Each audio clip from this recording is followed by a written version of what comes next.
In this video, I'm going to show you how to do variance the short way, which is essentially using the shortcut formula for the sum of squares. So in the previous videos where I showed you variance the long way, if you remember, we had 4 columns. So we had our data, our y's, and then we had 3 columns after that for a total of 4 columns of data, where we had our y bar, our y minus our y bar, and then our y minus the y bar squared. What we're going to do here in this video is I'm going to show you how to get to that sum of squares without populating any of those columns using this one formula. Now, the formula looks a little complicated, but hopefully I can kind of go through and decompress it for you. So here's the data that we used in the first problem doing variance the long way. So our y's are 7, 6, 3, 4, and 5. Our sum is 25.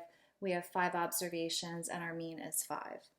All right, so here's this formula. The formula for the sum of squares is the sum of the y squareds minus the sum of the y's squared divided by n.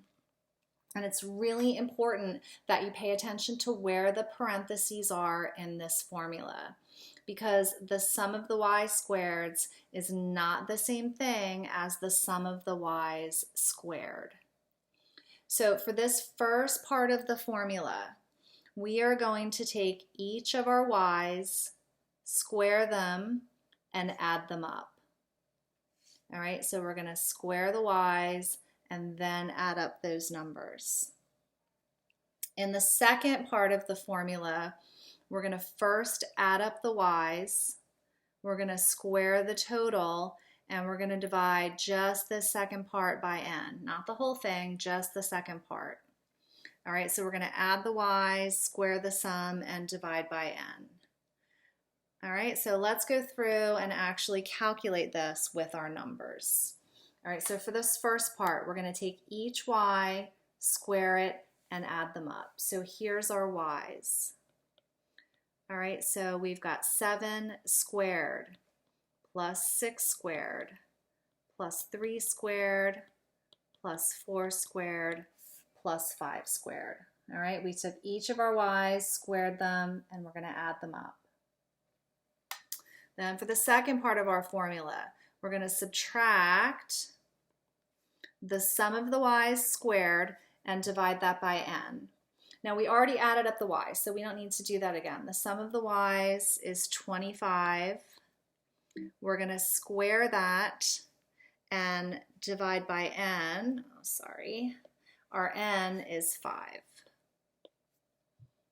All right, so again, for this first part of the formula, 7 squared plus 6 squared plus 3 squared plus 4 squared plus 5 squared, and then we're going to subtract the sum of the y's, which is 25 squared, divided by 5. All right, so when we add up all of these 7 squared all the way through to 5 squared, we get 135. When we take 25 squared, that equals 625, and we're going to divide that by 5. So this is 135 divided by 125, which equals 10. And if you remember, when we did this the long way, the sum of squares that we calculated at the end of those 4 columns was 10. So this adds up. Couple notes on your sum of squares. Your sum of squares should only ever be a positive number. So if you get a negative number here, you've done something wrong. You've either, here's my experience, the main places people make a mistake is when they switch the sum of the y squareds and the sum of the y's squared. So if you switched those 2 items. Or I've also seen people by mistake divide the whole thing by n. All right, but you should not get a negative number. The smallest number you're going to get for a sum of squares is a 0, but that's highly unlikely to get that number. It's going to be a positive number. All right, so I know this formula might look like it's more effort than it's worth, but I want you to consider a more complicated problem where instead of having 5 observations, we have 50 or 500. It would be much easier with 500 observations to fill out a single formula than it would be to populate 4 columns of data times 500 rows. So this really is a shortcut, especially when you're dealing with larger numbers.